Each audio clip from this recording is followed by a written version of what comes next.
Preposition इन। इन का अर्थ हमें मालूम है, इन का उपयोग कैसे करना यह भी हमें मालूम है। जैसे I am in the room, I am in the kitchen, book is in the bag, ऐसा लिखना हमें मालूम है। लेकिन फिर भी प्रेपोजिशन इन के बारे में हमने एक वीडियो इसलिए बनाया है क्योंकि इन अलग अलग कई तरह से उनका उपयोग होता है, उनके कई अर्थ हैं और स्पोकन इंग्लिश में भी हम उसको ज़्यादातर यूज़ कर सकते हैं। तो किस तरह से हम उनको यूज़ कर सके और उनके अर्थ अलग अलग जो अर्थ है वो हम जान सके, इसीलिए हम ये वीडियो में सीखेंगे। तो चलिए सीखते हैं प्रेपोजिशन इन।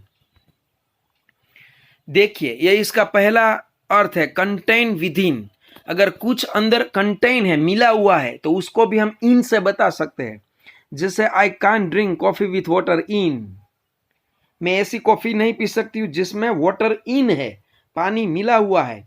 इसीलिए यहाँ पे अर्थ दिया है मैं पानी वाली कॉफी नहीं पी सकता, बराबर। जैसे कि I can't drink tea with milk in, मैं ऐसी चाय नहीं पी सकता जिसमें मिल्क ऐड किया हुआ हो, तो ऐसे भी हम बता सकते हैं।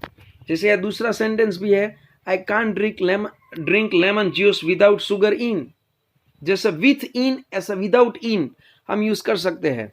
मैं ऐसा लेमन जूस नहीं पी सकता जिसमें शुगर इन नहीं है, बराबर, बिना शुगर का लेमन जूस में पी नहीं सकता।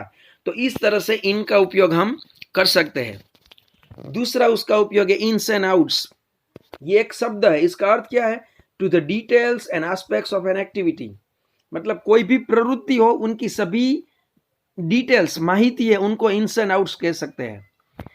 यहाँ पे एग्जांपल दिया हुआ है, देखिए, you should know the ins and outs of the job, आपको जॉब की सभी माहिती जाननी चाहिए, बराबर। You should know the ins and outs, know the ins and outs of the institute, जिस इंस्टीट्यूट में आप पढ़ने जा रहे हो उनकी इन्स एंड आउट्स, उनकी सभी माहिती डिटेल्स आपको पता होनी चाहिए।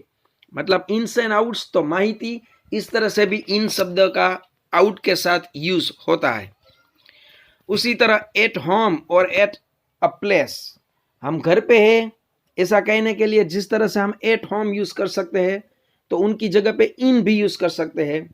जैसे कि nobody was in when we called, जब हमने बुलाया अंदर कोई नहीं था, nobody was in, so nobody was in the home, in the house, ऐसा the house ऐसा लिखने की कुछ जरूरत नहीं है। nobody was in means there was no one, यही उसका अर्थ हुआ।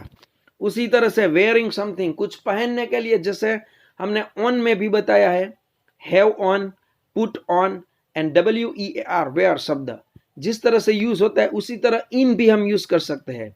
जैसे कि the man was in the hat, मतलब आदमी ने टोपी पहनी हुई थी। सी इज इन द यूनिफॉर्म, मतलब वह यूनिफॉर्म उसने पहना हुआ था। तो पहना हुआ है यह बताने के लिए भी इन प्रेपोजिशन हम यूज कर सकते हैं। उसी तरह विथ रेफरेंस टू समथिंग, किसी के साथ का जो संदर्भ है वो बताने के लिए इन शब्द यूज होता है। जैसा कि यहाँ पे एग्जाम्पल है, he is behind the others in reading but a long way ahead in maths, वो रीडिंग में दूसरों से पीछे है लेकिन मैथ्स में बहुत आगे है, बराबर। तो किसी सब्जेक्ट में वो आगे है, किसी सब्जेक्ट में वो पीछे है, इसका रेफरेंस बताने के लिए भी इन मैथ्स, इन रीडिंग, इस तरह के शब्द उसमें यूज हो सकते हैं। दूसरा देखो, he is blind in one eye, तो उसे एक आंख नहीं है, तो ये बताने के लिए भी he is blind in one eye, इस तरह का सेंटेंस भी बनाकर हम बोल सकते हैं। उसी तरह इन एंड आउट, ये इन और आउट ये दोनों एक साथ में, उसका अर्थ है क्या? Going regularly to a place, एक जगह पे आप रेगुलरली जाते हैं तो उसको इन एंड आउट कहते हैं। जैसे कि he has been in and out of the hospital all year, वह पूरे साल हॉस्पिटल में जाती रही। In and out means regularly जाना, तो रेगुलरली जाना उसके लिए भी इन एंड आउट शब्द आप यूज कर सकते हैं। तो ये भी एक नया अर्थ है। उसी तरह से टू शेयर समथिंग, किसी के साथ कुछ शेयर करना है तो किस तरह से करेंगे? तो शेयर करने के लिए आप शेयर शब्द की जगह पे इन ऑन शब्द भी यूज कर सकते हैं। जैसे कि एग्जाम्पल दिया है, are you in on her secret, क्या तुम उसका सीक्रेट शेयर करते हो? तो इन ऑन का मतलब टू शेयर, शेयर करना यह होता है।